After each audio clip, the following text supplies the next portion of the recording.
I'm Rabbi Eve Posen, and I am so excited to tell you about the Torah today. Let's start with where it's kept. We call this in English the Ark, but in Hebrew it's called the Aron hakodesh, the holy closet, as it were. That's the space where the Torahs are kept. We're going to open it up and see how many are inside. Today we have 4 Torahs in our Ark, but we have room for 2 more in here. The Torahs are kept in this special place for a couple reasons. The first is to keep them safe. In here, there's no water that's leaking in.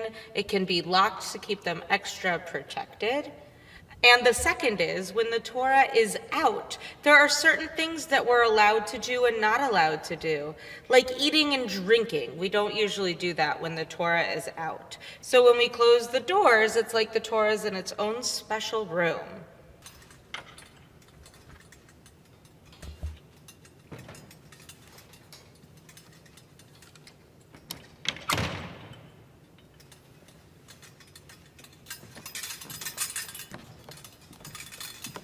Do you hear all the jingling? That's coming from right up here on the Torah. This is called the Keter and the Rimonim, the crown and the bells. The bells, the Rimonim, that's pomegranates. Usually that's what they're shaped like. A pomegranate, it says, has 613 seeds in it, just like the commandments in the Torah. Those are there so that we hear the Torah coming. We know that it's there. And they make it extra beautiful. So you may have noticed that in addition to the Keter, to the crowns on top of the Torah, there's more decorative items on it as well. We've got the yad, the pointer, which I'll talk to you about in a minute, and the breastplate. This breastplate on it has the 12 tribes of Israel represented. In the Torah, there's a different kind of breastplate that it talks about, one called the breastplate of judgment, which was used to make decisions. It had special rocks on it. This is our way of representing that with the Torah. Now we've got the Torah cover. When we opened the Ark, you may have seen each of our Torahs have a special jacket on them. This jacket is to protect the scrolls. The ones in our congregation tell different Torah stories and were made by a local artist. This one represents Shabbat. You've got the stars in the sky to tell us when it is sundown. You've got these grapes right here, borei pri hagafen, and down here the wheat representing the challah that we eat. You can see that the Torah has 2 parts to it like this, 2 sides of the scroll. These wooden dowels, these wooden rods that the scroll is on are called the Atzei chaim, like the word Eitz chaim, the tree of life, because the Torah is the tree of life. It's how we grow and learn to live, and these are made out of wood. So the Torah is written on parchment. Parchment is not paper. The parchment comes from a cow or a goat, sometimes maybe a sheep. It is the skin of the animal. It's specially cleaned and prepared so that the Sofer, the name of the person who writes the Torah, can actually write on it.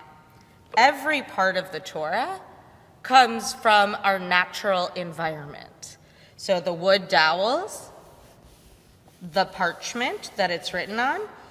If you zoom in, you can see that the Torah is held together, these stitches right here. It may look like it's being done with just regular string, but that's actually part of the ligament of an animal that holds it together. And these extra pieces are here. It looks a little bit like a Band-Aid, but that's reinforced parchment to keep the different sections of the scroll tied together. So what's in the Torah? The Torah is the 5 books of Moses written in Hebrew on parchment as one item. It starts like Hebrew from the right, and goes to the left. So you can see this Torah has a lot on this side and a little bit on this side. That's because the beginning of the Torah, Bereshit, is all the way at the bottom over there. And this one is in the beginning of the last book of the Torah, Deuteronomy, Devarim. So let's take a look inside and see what we find. The Torah, written on the scroll, is all written by hand, using a special quill from an animal and special ink. You can see that there's no lines. The Sofer, the scribe who writes it, etches in tiny lines to make sure it goes straight and to make sure that they have the right number of words on each line. A Torah has to be written very specifically.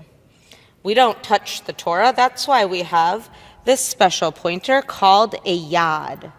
Yad is Hebrew for hand, and the special pointer always has a finger pointing to show where you are. We don't touch the Torah with our hands because they have oils and dirt on them, and we don't want the Torah scroll to get dirty or for our hand to smear the letters, so we use the special pointer. You can see some of the letters have crowns on the top of them. There are specific rules about which letters have crowns so that they look extra special. Remember, the Torah has all the special jewelry that it wears to make it extra beautiful. The same with the writing of the letters. There are special rules about which words end in different places on the Torah. And here's one of the coolest ones right here. I bet you know these words in the Torah. Shema Yisrael Adonai Eloheinu Adonai Echad. And if you're looking, you can see that this ayin right here at the end of Shema is a little bit bigger. And for sure, this daled right here at the end of Echad is bigger. That's the way it's supposed to be written in the Torah. And if you put those two letters together, it says aid, witness. The other cool thing, I know you've probably been wondering, why are there spaces over here? It almost looks like there's a heart. These are the 10 Commandments. I can tell because we see lo, lo, velo, velo. No, no, no. That's the last 5 of the commandments that are right here. And you can see the space in here because there needed to be room in between each of them so they stand as their own statement. The difference between this space and this space. So this is the end of a line. That's the end of a line. The end of a section. These are telling the story but reminding us that each one is its own commandment. If you look down here, you can see that these words are smushed a little bit and these words look spread out. That's because the scribe has to fit a certain number of words in each column and on each line. Most Torahs follow the same pattern of open spaces and closed spaces, but they don't all have the same number of words on each line. So how do we know where we are in the Torah? Well, you can tell sometimes by finding a break and figuring out what that word is and matching it to your Chumash, to the book that has the English and Hebrew of the 5 books of Moses in it that we use in services. Sometimes you can tell because of special markings like the big dowel in the Shema or the spaces in between the letters. And sometimes you can tell from the first word. This word is akev, which is the second word in that Torah portion that has the same name. Not every Torah is the same size. Just like we had 4 in the ark when we opened it, none of them are exactly the same size. The smaller the Torah, the more expensive the Torah, which seems a little bit funny because you would think more would cost more. but it takes a lot more work to write super teeny tiny, and I have a treat for you. Take a look at this tiny Torah. This Torah, you can see, is very old. The parchment is very thin.